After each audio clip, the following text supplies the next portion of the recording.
what it is, what's happening. And we got another Bronco in the shop.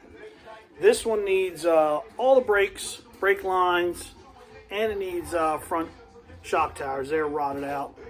So we're going to get her in the air and we're going to see how bad it really is. Cut it loose.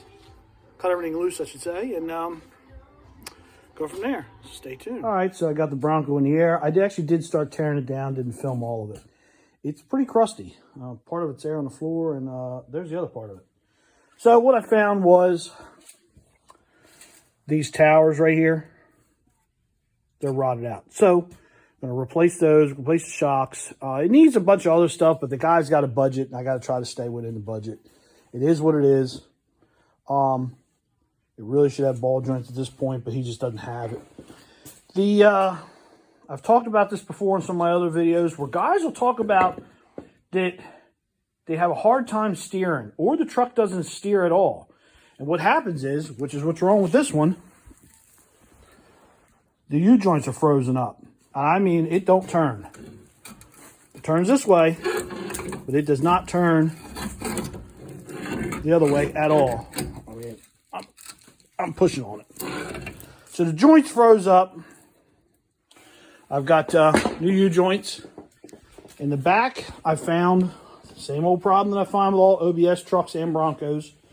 The spring hanger in the back, shackle, it's rotted out. Brake drum is in pretty bad shape. The leaf springs really are too.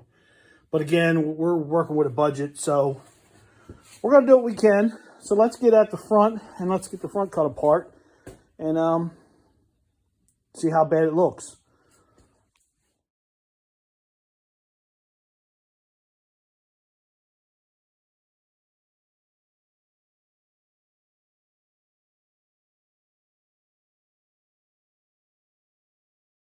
All right, got it cut loose. Took a couple of minutes.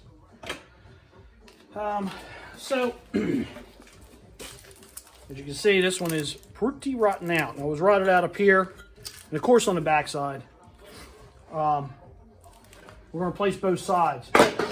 Now, I've talked about before, if you've watched my past videos, about how this frame will get kind of shitty because the rust builds up between the two. This one doesn't look too bad.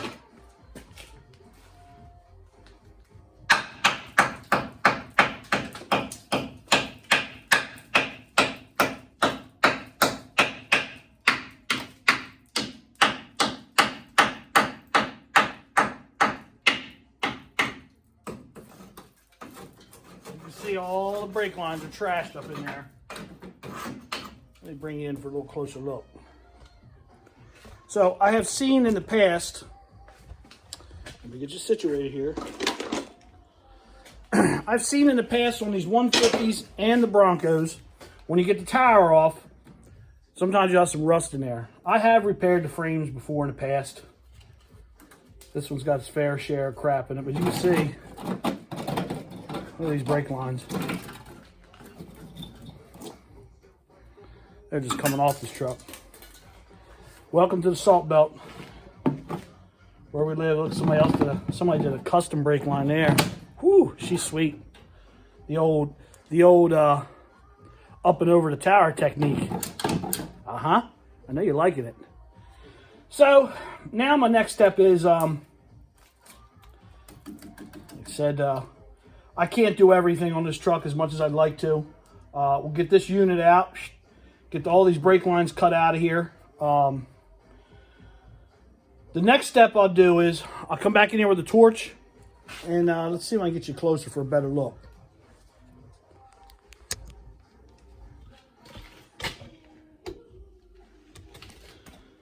You see how there's still a little bit left on there. So what I like to do, now there's guys that'll use an air chisel, and they'll air chisel them off and air chisel them out. That's fine, that works too, but my ears can't handle that. I'll come back in with a torch, and I'll clean the tops of these off and make them flush like this one. Then I'll use my air hammer, which only take like 2 seconds to knock them out. Now always remember, on these towers, there's 2 rivets up underneath here, and the bump stop bushing is right there as well. It's got a bolt in there. So you got to remember to take that out, or that tower don't come out of there. Usually I replace the bump stop, but this thing's so crusty and they're so rotten. We ain't worried about that. It won't hurt. At the end of the day, it won't hurt this turd. I think this is a winter truck for this guy. So we're just making it safe and usable. So let me get in there and cut them off, and I'll bring it back. Let me get all set up. All right, let's light this torch and burn them off.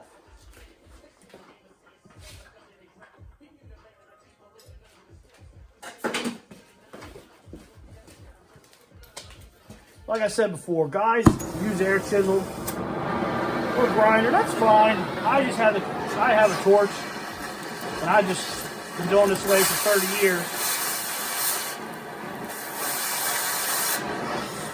Much easier for me.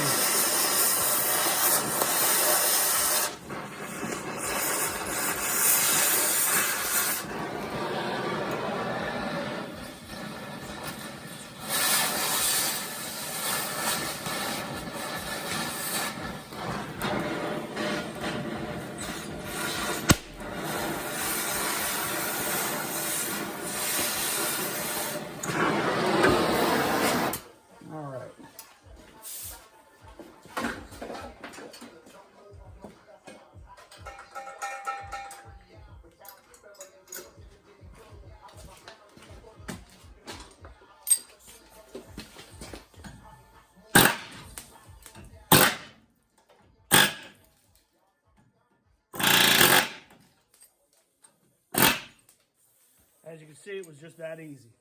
Now I got the ones underneath to do, but it gives you an idea. So next thing that I'm going to do on this project, so this is not my truck, this is a customer vehicle. So next thing I'm going to do is, I'm going to go ahead and, since I'm watching, we'll go ahead and get rid of all these brake lines, get rid of this ABS unit. I'm going to actually delete the ABS unit on this vehicle. Again, this is a budget job. It'll still be safe. My own personal Bronco, if you go back about 10 videos, you'll see that I did the same exact stuff on my personal Bronco. The ABS unit is all rotted, and it's no good. See, it's nice and cold in here. But the ABS unit's no good. Again, customer don't have all, he's got a budget he wants to keep in. So we talked about it. That's going bye-byes, which is fine. They made these trucks, I think 94, 95, 96 had ABS, but previous years didn't have ABS. It's fine. So we'll get rid of that, get rid of all these lines, get rid of all this garbage. I'm going to clean this up. I'm going to apply some primer. Just put something on the frame rail so that when the new tower goes in, the rust slow it down. Is it going to stop? No, it never sleeps.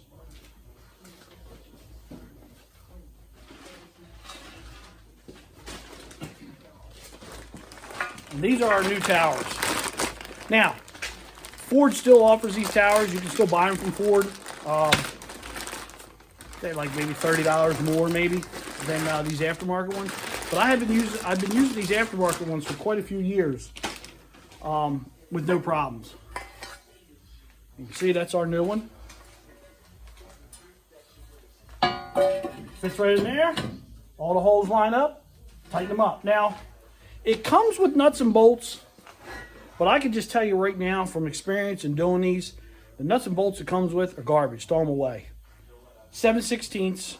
I use a flat washer, regular nut, and a lock washer. And if you use a regular nut with a lock washer and you tighten them all by hand, you can hit them on the air gun and not have to go inside there and hold them with a wrench. The ones that they give you have a crushed lock nut. And again, I've used them in the past, but they suck. A lot of times what they'll do is, as you're tightening up, they rip the threads out of them. So sometimes you end up getting tight and then spinning. So throw them away. They're just Taiwanese ones. Ford ones don't come with any bolts. I can tell you that right now. So my next step is, again, I left a little bit more Bronco on the floor. So the next step is going to be get rid of all this shit, clean it all up. I'm going to do the exact same thing on the other side. So that way when I get out the, I'm just going to put primer on with a brush. I'm not going crazy. I'm just going to put something on there on the rail where the tower bolts up, so there's something in there. Again, is it going to stop it? No, but it'll slow it down. by the time the gentleman decides to get rid of it, it won't be a rotted out turd, at least in this area. So I think that's going to sum it up for this little section of the video on this pretty green Bronco. I will bring you along when I make some brake lines. When I start putting some of this stuff back together, I'll do a part 2 to this video. Trying to think of some other questions that guys ask me on these things all the time. Now, I am going to do rear shackles, so we'll do a little video on doing the rear shackles. It's getting new shocks. Man, even that shock mount's rotted. I don't know if I got another one of them. That's it for right now, folks. I'll holler at you on the next one. Keep it reals. Catch me on the next one.